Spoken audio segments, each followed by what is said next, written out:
जहानाबाद नाम का एक गांव जंगल के बीचों बीच हुआ करता था। उस गांव से ट्रेन ट्रैक तो गुजरता था, लेकिन उस गांव में ट्रेन का स्टॉप नहीं हुआ करता था। वो गांव से सिर्फ एक ही रास्ता था और वो झीलों नदी के ऊपर वाले सड़क का रास्ता था। इंद्रदीप नाम का एक कॉन्ट्रैक्टर उस सड़क को तोड़ दिया और सबको ये यकीन दिलवा दिया कि वो बाढ़ की वजह से विनाश हो गया है। अब इन गांव वाले के पास तो और कोई चारा ही नहीं है। रोड को तो मैंने निकाल दिया, तो अब ये सरकार के पास जाकर नया रोड चाहिए, यू पिटीशन डालेंगे, गवर्नमेंट सैंक्शन भी कर देगा, फिर उस कॉन्ट्रैक्ट से मैं ही तो कमाऊंगा। सोचा, रोड का रास्ता ना होने के कारण सारे गांव वालों को बहुत मुश्किलें हो रही थी। एक प्रेग्नेंट लेडी को अर्जेंट अस्पताल नहीं ले जा पाए तो वे सब बहुत ज्यादा दुखी हुए।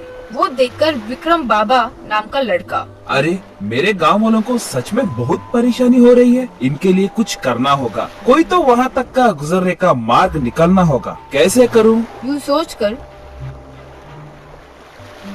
रेलवे डिपार्टमेंट के पास जाकर, सर हमारे गांव का एक ही एक रास्ता था जो भाग में टूट गया। अब हमारे गांव वालों को बहुत तकलीफ हो रही है, स्कूल कॉलेज कहीं भी जाने हमारे पास कोई रास्ता ही नहीं है, अस्पताल तक तो भी जाने का रास्ता नहीं है, इसलिए आप हम पर जरा सी दया करें और ये ट्रेन हमारे गाँव में रुके, यूँ कुछ तो इंतजाम कीजिए ना। देखो विक्रम बाबू, ट्रेन रोकना चाहते हो तो वो तो अभी के लिए बहुत मुश्किल है, उसके लिए कई लोगों से परमिशन लेटर्स चाहिए। आप एक काम कीजिए, इस रास्ते पर एक रेल बस चलाने की परमिशन मैं देता हूँ, आप लोग रेल बस तैयार करवा लीजिए।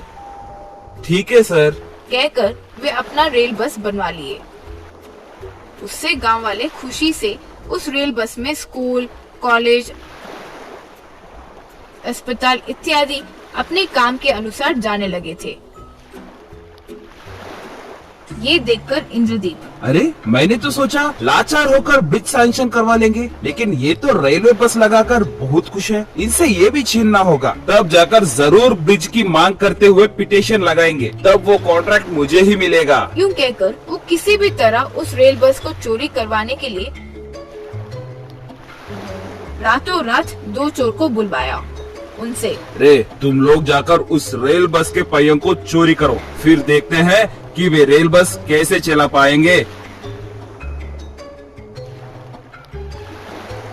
चोर फिर रेल बस के पहियों को चोरी कर लिए।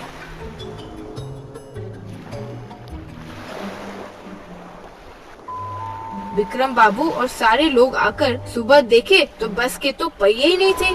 अरे ये किसने किया है? हमारे रेल बस के पहियों को चुराया है। पहले ही गांव के बच्चों की परीक्षा चल रही है, अब ये परीक्षा मिस हो गया तो पूरा साल बर्बाद हो जाएगा।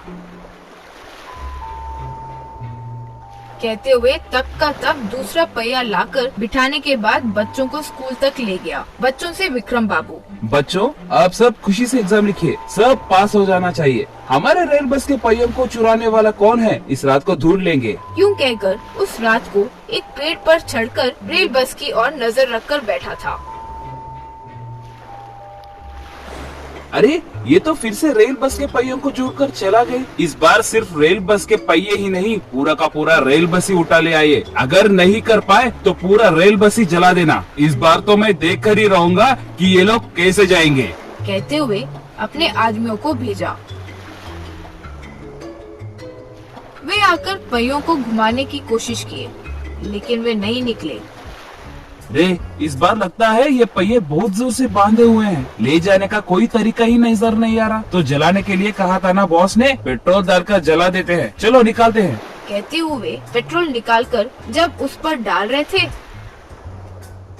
तभी विक्रम बाबू और गांव वाले आकर उन्हें पकड़े और पेड़ को बांध दिए। विक्रम बाबू फिर उनसे पूछा, कहिए कौन ये काम करवा रहा है तुमसे? तुम लोगों के हड्डी फसली तोड़ देंगे, तुम लोगों को मार देंगे, बताओ। ये सुनकर घबराकर वे चोर, सर कॉन्ट्रैक्टर इंद्रदीप हमसे ये काम करवाया, रोड ब्रिज को भी उन्होंने ही हमसे तुड़वाया है। तब विक्रम सिंह और गांव वाले मिलकर इंद्रदीप और वो चोर को पकड़कर उनको पुलिस के हवाले कर दिए।